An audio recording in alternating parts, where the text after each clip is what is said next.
le cancer colorectal est une complication à long terme des maladies inflammatoires chroniques de l'intestin.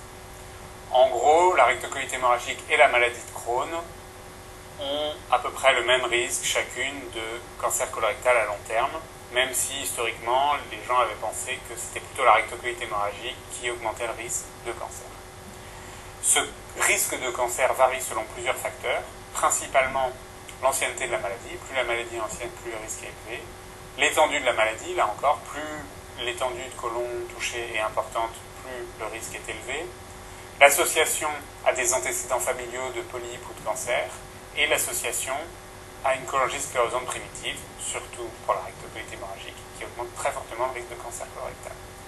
Enfin, mais c'est un peu plus incertain, il semble que l'activité inflammatoire de la maladie soit également un état qui augmente le risque de cancer colorectal au cours des maladies inflammatoires chroniques de l'intestin.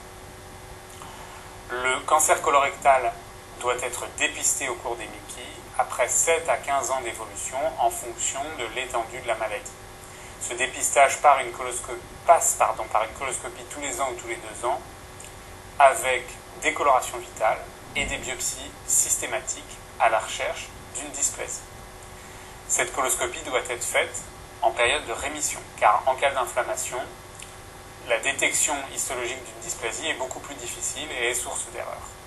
En cas de dysplasie de haut grade, il faut proposer au patient une colectomie prophylactique de la transformation cancéreuse. En